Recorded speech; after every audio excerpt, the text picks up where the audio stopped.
Hey, what's up, Reef versus Molina fam again, and we're back with another video.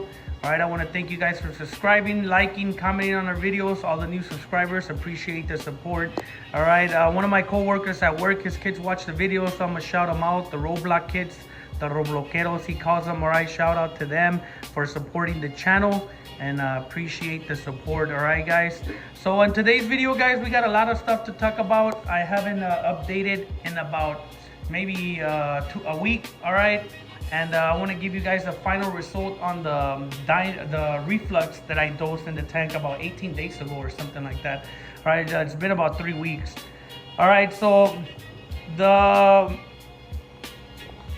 bryopsis, it was here, did die off, but it started coming back again. All right, and you guys can see it grew cyano. Now it grew back with cyano. All right, it came back with a vengeance. All right, now with bryopsis and cyano. And I got dinos in the tank. All right, a lot of it died off, but my skimmer was doing too much of a good job, and it dropped my nutrients. All right, my nutrients, my what was it, the nitrates were around 0.05 or 3 when I tested. That was about a week ago, and my phosphates were completely bottomed out at 0. Okay, I was getting the readings on the MP, but I wasn't paying attention, was busy at work. And the nutrients were at 0 for about 3 days, and that's not good. All right, because once those nutrients bottom out, other algae will pop out. All right, that are unwanted. Okay, so we did get dinos. Not a bad case of dinos. All right, some of the stringy stuff back there, you can see it in the tank. All right, and it's here mostly in the 75 and a little bit here in one of these 60 breeders. All right, so my final result for the dinos was, it works depending, I guess, the size of tank. I have over 300 gallons here of water volume, and 3 of those, I guess, weren't enough. All right, but next time I'm not gonna do the reflux because of some of the algae that I got. You guys can see up here how bad that is with the cyano and stuff and algae, but I'll just turkey base that and feed the tanks, get the tanks back in balance with the nutrients, right? Make sure the nitrates and phosphates are leveled out. I remembered an old Telegram video that he had posted on a DIY recipe for the trisodium phosphate. All right, it's not a potassium base, it's a sodium base supplement. This is food grade, as you can see there. All right, and I made about 2 liters of it here, and I've been keeping my phosphates up with that solution. All right, so that should last me a while. That whole bag should last me more than a year, because I only use about 3.8 grams of it, which is not a lot. All right, to make 2-liter solution. All right, and that's been working. It's been keeping up the phosphates at 0.04, 0.03. Okay, so that should be good, keeping them up at that rate, at that level. Okay, my nitrates have been bouncing around from 15 to 12, which is not bad. All right, as long as we keep them there, everything should be good. All the coral are doing good.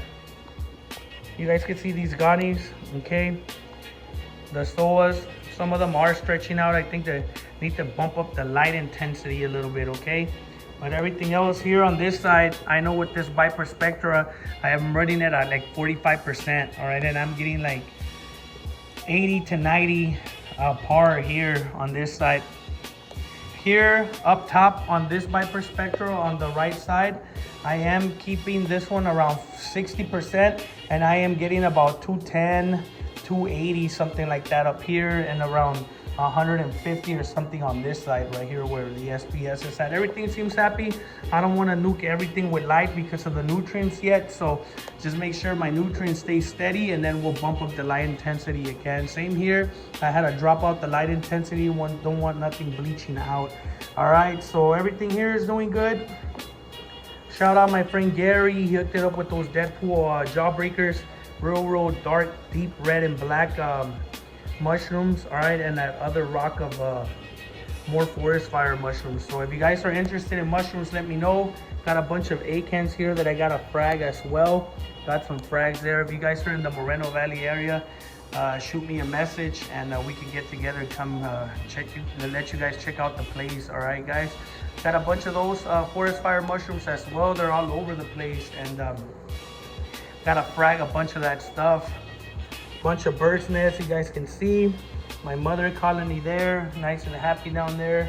All right, and you guys know the star of the show here is my Hollywood stunner. That thing's massive. All right, so that's what's been going on, guys, with the dinos. We just gotta bump up our feeding, make sure the nutrients stay nice and steady, and dinos should go away. They don't scare me. I know a lot of people panic out, oh, I got dinos, and then you know their tanks will crash or stuff like that. All right, not me. I know I gotta feed.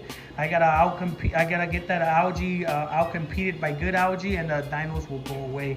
I know I have gotten dinos before, and I beat it by feeding, staying constant with the feedings, and the nitrates and phosphates staying steady. All right, even the cyanobacteria goes away once your levels are nice and steady. All right. What else? The radions have been doing good. All right, I'm running about 90%. I haven't tested the par readings here yet. All right, but you guys can see.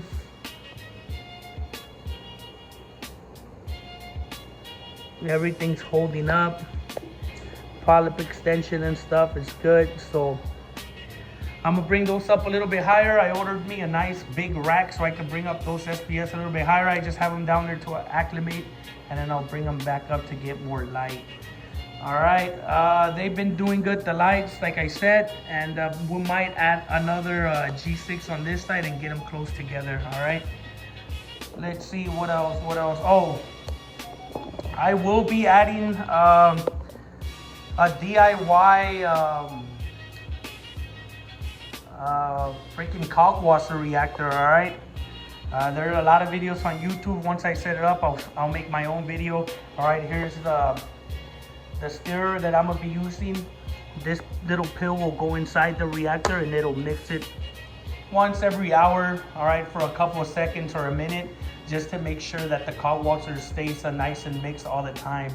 All right, and I will be running another J-valve pump that I ordered for this, and I'm gonna rig it here at the ends here so I can get a nice drip out of it. All right, so that's coming soon, guys. I'll show you once that's set up. I have a bunch of corals, so I'm dosing a lot of 2-part. I think it's about 200 mil calcium and about 100 out that I'm dosing, and like 50 mil of magnesium. All right, I'll still be adding the mag. That's real cheap and it's quick to make. But I'll be starting to use the Kalkwasser to minimize the amount of 2-part I'm dosing. All right. The only thing I will have to make a lot more of is my RODI water, but that I always have in hand, about 45 gallons ready to go. All right, so that's coming, guys. What else? I think that's pretty much it. That pretty much covers this update. All right, guys, like I said, if you guys are out here in the Inland Empire, let me know, Mobile area. Come by and check out my corals that I got. All right, and I'm gonna figure out the shipping and all that stuff. So if you guys are interested, let me know. I'll make a list of the people that hit me up, and then keep you guys in consideration for when I do ship out, get you guys going on some of my stuff. All right, so that's pretty much it, guys. All right, so till next time, guys, Molina fam out. Thank you guys for watching. All the new subscribers, appreciate the support. Until next time, peace. Bye, seguidores.